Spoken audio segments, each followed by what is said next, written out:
আজকে আমরা ডেসিমেল থেকে বাইনারিতে রূপান্তর কিভাবে করে সেটা দেখব। এখানে একটা ডেসিমেল সংখ্যা আছে, তাই ডেসিমেল সংখ্যাকে বাইনারিতে করার জন্য 2 দ্বারা কি করব, সংখ্যাটাকে ভাগ করব এবং ভাগফল নিচে লিখব এবং অবশিষ্ট বা ভাগশেষ যা থাকবে তা সাইডে লিখব। তাহলে 21 একটা হচ্ছে দশমিক সংখ্যা, এই দশমিক সংখ্যাকে বাইনারিতে করতেছি, যার কারণে 2 দ্বারা ভাগ করতেছি। তো 2 দ্বারা ভাগ করলে 10, হাতে থাকে 1, 2 দ্বারা 10কে ভাগ করলে 5, হাতে কিছু থাকে না, যার কারণে 0। 2 দ্বারা 5কে ভাগ করলে 2, হাতে থাকে 1। 2 দ্বারা 2কে ভাগ করলে 1, হাতে কিছু থাকে না, 0। 2কে 1 দ্বারা ভাগ করলে 0, ওই 1 থাকে, একটা এখানে। তাহলে যেহেতু এটা পূর্ণ সংখ্যা ছিল, তাহলে বাইনারি করার সময় মানগুলো লিখতে হবে নিচ থেকে উপরের দিকে, অর্থাৎ নিচের মানটাকে বলা হয় মোস্ট সিগনিফিকেন্ট বিট, এমএসবি, এবং উপরের মানটা হচ্ছে লেস সিগনিফিকেন্ট বিট, অর্থাৎ এলএসবি এবং এমএসবি, সর্বনিম্ন গুরুত্বের অঙ্ক এবং সর্বোচ্চ গুরুত্বের অঙ্ক। তার উত্তরটা হবে কি 10101।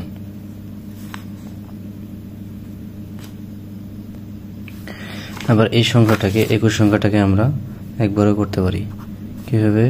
1 বেসিরি কোটের সাথে 1 2 4 8, 8 দ্বিগুণ 16, মানে দ্বিগুণ দ্বিগুণ, 1-এর দ্বিগুণ 2, 2-এর দ্বিগুণ 4, 4-এর দ্বিগুণ 8, 8-এর দ্বিগুণ 16। তাহলে আমাদের সংখ্যা ছিল 21, তাহলে 21 মেলাবো, তাহলে 16 এবং 4-এ 20 এবং 21, তাহলে মাঝখানেগুলোতে 0, তাহলে 10101। তাহলে 21-এর যদি আমরা ডেসিমেল থেকে বাইনারিতে করি, তাহলে মান পাবো আমরা এই যে 10101, এই যে 10101, এই যে আগেরটা পেয়েছিলাম 10101।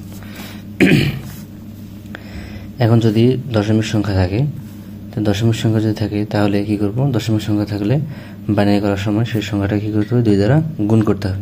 এর আগে করলাম কি 2 দ্বারা ভাগ, পূর্ণ সংখ্যা থাকলে 2 দ্বারা ভাগ এবং দশমিক সংখ্যা থাকলে 2 দ্বারা গুণ। এখন গুণ করবো 0.375, তাহলে 2 দ্বারা গুণ করলে 5 2 10, 0 হাতে থাকে 1, 7 2 14 রেখে 15, 15 5 হাতে থাকে 1, 3 2 6 রেখে 7 0। 2 দ্বারা আবার গুণ, 2 দ্বারা গুণ করলে 0, 5 2 10, 10 0 হাতে থাকে 1, 7 2 14 রেখে 15 হাতে থাকে 1, এই একটা পয়েন্টের এই পাশে। আবার 2 দ্বারা গুণ, 2 দ্বারা গুণ করে 2 0 0, 2 দ্বারা গুণ করে 2 0 0, 2 দ্বারা গুণ করলে 5 2 10, 10 0 হাতে থাকে 1।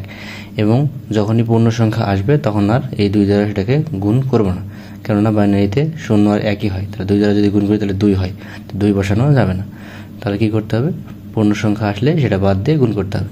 এখন এই সংখ্যা এই পর্যন্ত শেষ। এখন যদি আবার গুণ করে দিয়ে এই শূন্যটাকে যদি গুণ করি, তাহলে আবার 0 0 0, তাহলে আমাদের আর গুণ করা দরকার নেই। তাহলে যখন দশমিক সংখ্যা থাকবে তখন উত্তরটা হবে কি উপর থেকে নিচের দিকে হবে, এবং পূর্ণ সংখ্যা হলে নিচ থেকে উপরের দিকে। তাহলে উত্তরটা হবে 0.011।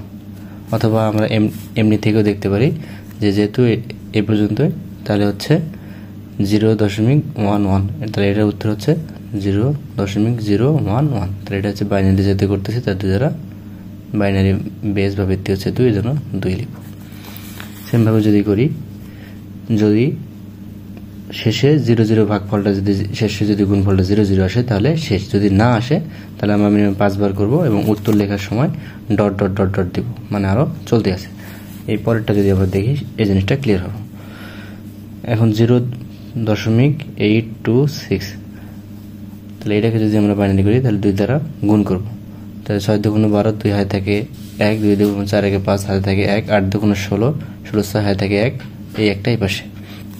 আবার 2 দ্বারা গুণ, 2 2 4, 5 2 10, 0 হাতে থাকে 1, 6 2 12 রেখে 13 13 3 হাতে থাকে 1।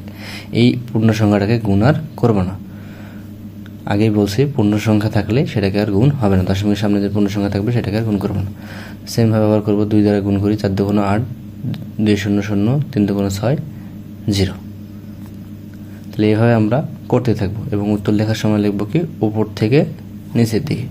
তাহলে এটার উত্তরটা হচ্ছে কি 0.01101110100, এরকম করে চলতে আছে। তাহলে উত্তর শেষে কি ডট ডট ডট ডট, শেষে লিখবো কি ডট ডট ডট দিয়ে উত্তর দেবো 2, মানে এটা চলতেই আছে।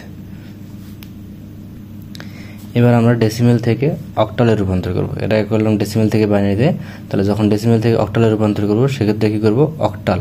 তাহলে এর বেস বা ভিত্তি হচ্ছে অক্টাল হচ্ছে 8, এজন্য কি করব, পূর্ণ সংখ্যা থাকলে সেটা কি করব 8 দ্বারা ভাগ করব। তাহলে 8 দ্বারা যদি ভাগ করি তাহলে 8 দ্বারা ভাগ করলে 33, আর হচ্ছে অবশিষ্ট থাকে 5, আবার 8 দ্বারা যদি ভাগ করি 4, অবশিষ্ট থাকে 1, আবার 8 দ্বারা যদি ভাগ করি 0, এই 4। তাহলে উত্তর লেখার সময় লিখতে হবে কি নিচ থেকে উপরে দিয়ে, তাহলে 415। এবং যেহেতু এটা অক্টালে সেজন্য দিতে হবে কি বেজ ব্যবহৃত হচ্ছে 8, তাহলে উত্তর হচ্ছে 415। এখন যদি দশমিক সংখ্যা থাকে তাহলে কি করতে হবে, পূর্ণ সংখ্যা থাকলে 8 দ্বারা ভাগ, এবং দশমিক সংখ্যা যদি থাকে তাহলে কি করতে হবে 8 দ্বারা গুণ করতে হবে। গুণ যদি করি তাহলে 6 8 48, 48 এর 8 হাতে থাকে হচ্ছে 4, 4 8 32 আর 4 হচ্ছে 36, হাতে থাকে 3, এই 3। আবার 8 দ্বারা যদি করি তাহলে আমাদের 8 8 64, 64 4 হাতে থাকে হচ্ছে 6, 6 8 48 আর 4 হচ্ছে 54, 54 4 হাতে থাকে 5, তার দশমিকের সামনে। যখনই পূর্ণ সংখ্যা আসবে তখন আর সেই সংখ্যাটা দ্বারা গুণ করব না, তাহলে সেমভাবে গুণ করব। যেহেতু গুণ করব এবং শেষে যদি গুণফল যদি 0 আসে তাহলে শেষ, আর যদি না আসে তাহলে আমরা মিনিমাম 5 বার করে উত্তর লেখার সময় কি লিখব, ডট ডট। তাহলে 0.66 যদি করি উত্তর হচ্ছে 0.0.3534, আরও চলতে আছে, যেহেতু এটা শেষে 0 0 আসেনি তাহলে 16 আছে, তাহলে আরও চলতেই আছে, আরও যদি আমরা 8 দ্বারা গুণ করি আরও মান পাবো। সেজন্য উত্তর লেখার সময় লিখতে হবে ডট ডট ডট ডট দিয়ে উত্তর লিখব। এবার করব ডেসিমেল থেকে হেক্সাডেসিমেলে রূপান্তর। তাহলে হেক্সাডেসিমেলে রূপান্তর করার জন্য হেক্সাডেসিমেলের বেজ ব্যবহৃত হচ্ছে 16, এজন্য কি করব, ডেসিমেল সংখ্যাটাকে হেক্সাডেসিমেল 16 দ্বারা কি করব, ভাগ করব, এবং অবশিষ্টগুলো এই পাশে লিখব। তাহলে এটাতে যদি ভাগ করি তাহলে ভাগফল ভাগ দ্বারা 16 দ্বারা যদি ভাগ করি তাহলে 16, হাতে অবশিষ্ট থাকে 13, তাহলে 13টা লিখলাম। এবং 16 দ্বারা 16 ভাগ করলে 1, হাতে কিছু থাকে না 0, 16 দ্বারা 1 ভাগ করলে 0, হাতে থেকে 1, 1টা লিখলাম। তাহলে উত্তরটা হবে 1013। কিন্তু 13 ডেসিমেলে 13 হেক্সাডেসিমেলে 13 লেখা যায় না, হেক্সাডেসিমেলে 13 এর পরিবর্তে লিখতে হবে কি ডি, ডির মান হচ্ছে 13, এজন্য উত্তরটা হবে কি 10D। তাহলে উত্তরটা হবে কি, তাহলে হেক্সাডেসিমেলে 269 এর ডেসিমেল থেকে হেক্সাডেসিমেলে যদি করি তাহলে আমরা উত্তর পাবো হচ্ছে 10D।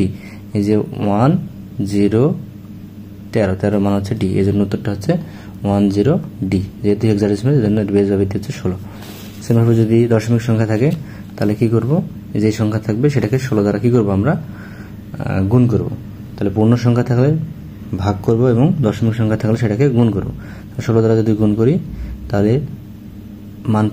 মান পাবো আমরা এরকম। তাহলে এই গুণ করার পর দেখা যাচ্ছে যে 0 0 আসছে, তাহলে গুণফল 0 আসছে এবং পূর্ণ সংখ্যা একটা আসছে, তাহলে এই পর্যন্তই শেষ। তাহলে আর এখানে যদি গুণফল আর কোনো কিছু সংখ্যা নেই, যার কারণে আর গুণ করার প্রয়োজন নেই। তাহলে এখানে 10, তাহলে 10 এর মান হচ্ছে এর মান হচ্ছে 10, হেক্সাডেসিমেলে এর মান হচ্ছে 10। তাহলে উত্তরটা হবে 0.625 এর হেক্সাডেসিমেল যদি করি তাহলে উত্তর হবে 0.A। তাহলে উত্তর হচ্ছে কি 0.A।